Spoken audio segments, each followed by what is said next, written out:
din siguro yung dahon. Malaki yun, taas na yun. Hello guys, nandito po ako sa gubat ni Inday Ann. Gubat niya ito kasi dito siya pumipisto. Ayan. So inakyat po namin ang mataas na hagdan kaya nainitan ako. Nagtanggal muna ng jacket. Ayan. Hindi po malamok dito guys. Nagtago kasi yung mga lamok. Winter time kasi. Babalik na lang sila pagka summer. Saka mahangin pati. So yan lang po muna guys ang aking update ngayon. Kasi ang balak ko ngayon matulog na lang sa bahay. Kasi wala po akong pera. May utang ako sa bangko. Wow. Wow. Kaya matulog lang ako sa bahay. Pinaya ako ng Sister Ann dito sa gubat niya. Yan, dito ako. Yan, may mga alaga siyang baboy dito guys. Pero sa ngayon wala pa dito. Baka mamaya pa. Ayan, siya. Thanks for watching. Ayan guys. Ayan si Inday Ann. Nilinisan na yung isda at mag-ihaw na kami. Yan, inihaw na yung mais guys. Andun. Ito naman isda ngayon. Yan, hindi na po namin tanggalan yan ng pituka. Flavor din yan guys. Ito lang yung ano. Ayan. Yung ano, may gripo kami, oh. May gripo siya guys. Doon.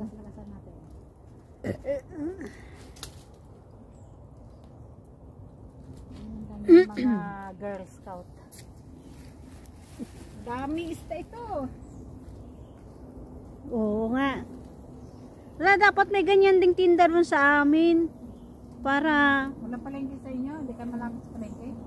may palengke doon pero mahal yung mga tinda. Yung mga yayamanin niya, tatao doon. Kaya mahal ang tinda. Malapit naman sana sa bagsakan doon. May bagsakan ng isda doon eh. Sa may ano, Aberdeen. Ay, oo, kasi malapit naman din sa dagat eh. Doon ba kayo? Aberdeen ba kayo? Sa kalapit lang sa Pukpulam ay Wafu. Pukpulam ang mga address namin kasi nasa taas kami ng Wafu.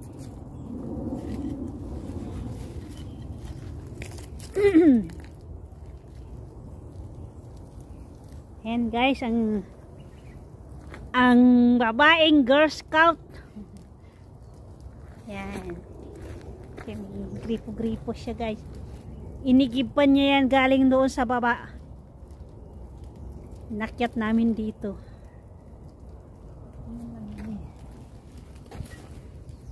Yan. Wala po yung mga alaga niyang baboy guys. Wala ngayon. Wala ngayon. Yeah. Hindi ano. Nagpunta sa ibang lugar na hanap ng makain. Pero pagka mabasa-basa, may ulan-ulan dito yun. Kasi maano nila yung lupa. Maararo.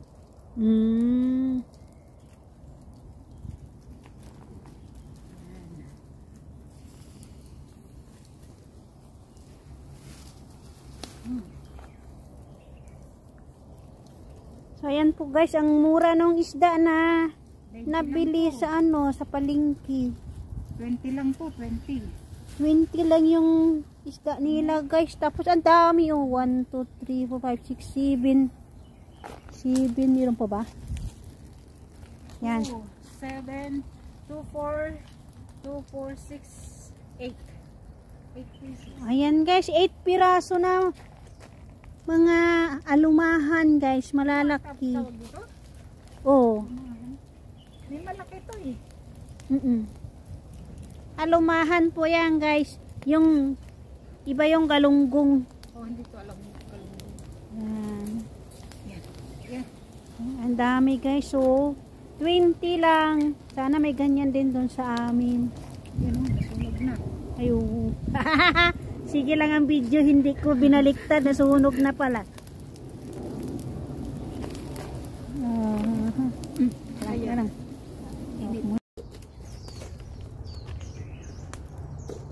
Uy, nakaliko.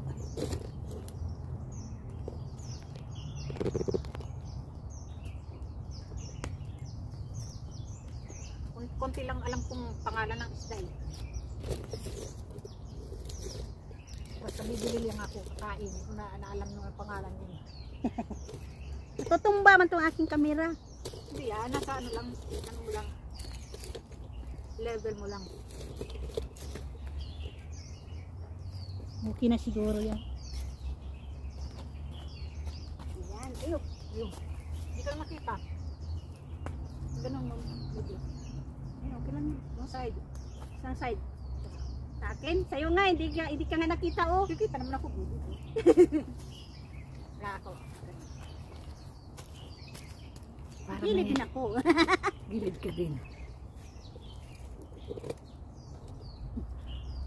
Asa na yung nasa na yung kahoy? Yung siga. Ayun, yung siga. Ito. Wala, nasunog na yung isda. Ay, pulukanin mo.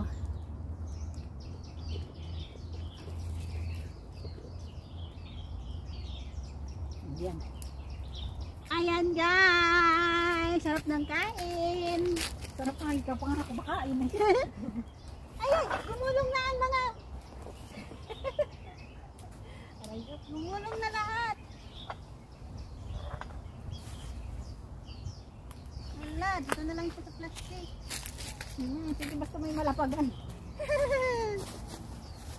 Nasaan yung ano mo, kutsara? Kutsara, andun, sa taas. Ginaw ka na lang dyan, kamayin mo. Eh, yung kanin, mahulog man yan sa. Hindi, yung binigay ng ano, yung mama. Ay, doon sa bag. Ayun, yung sa ano ko, yung itim doon. Doon sa sombrero. Yan, doon sa bag, sa loob. Ay, ito. Ayan na. Nakapal na lang pala sa aking harapan. Ayan. Inulusot kasi yung kanin sa kamay ko, kaya kailangan magkutsara.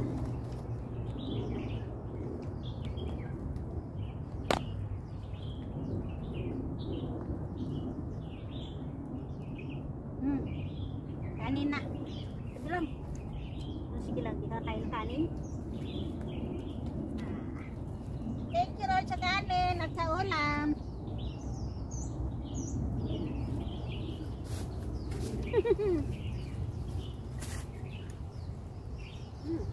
Sarap ng bigas nila.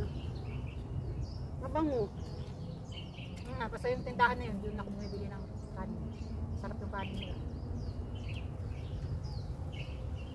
At saka yung Sarap ng sinog ba?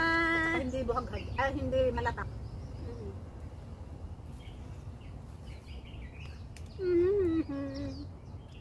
Meron ng bangaw. Bangaw na kikikain.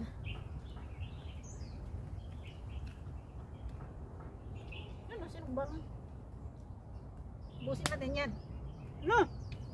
Hindi natin iuwi yan. Ito natin, may doon Jollibee.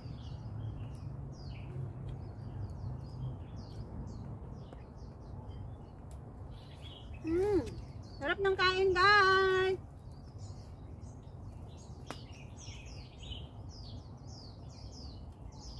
Akala ko makakabalik agad ako ng bahay kaya di ako nagbaon.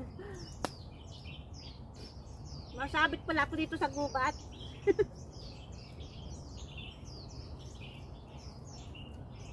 Ibon, yun lang. Ibon.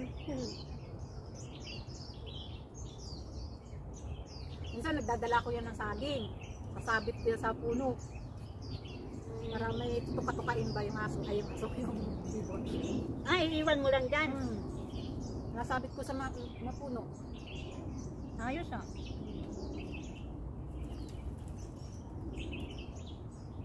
Kasi hindi ka naman pwedeng sabili ng ano lang pag isang tumpok, di ba? Pag yung sobra ko noon, iwan ko na dito, di ba na yun?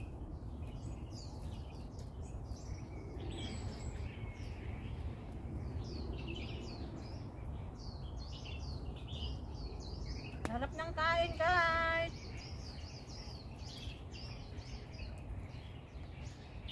Piling probinsya po kami. Ako pala. Ayun ang ano ko, yung parang nasa probinsya ka lang.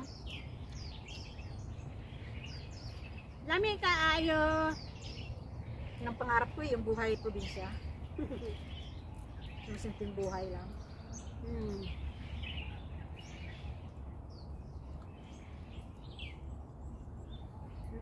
Muni-muni ako. Pag nag-for good ako, ganito ang gagawin ko na matupad. Simpleng bahay, simpleng buhay. Yung ako ang magtatanim ng kakainin ko. Tapos yung kuryente ko, solar. Kaya panis sa akin kako yung miral ko. May plancha man ako, diuling. Maghahanap din ako dyan. Yan, ng plancha diuling. Mataming uling eh. Di yun ang gamitin. Kung problema ng kuryente. Eh, ganun naman kami noon. Yung magpla-plancha yan yun for diuling. Di balik ako nung buhay. Oo, masaya yung ganung buhay. Masaya.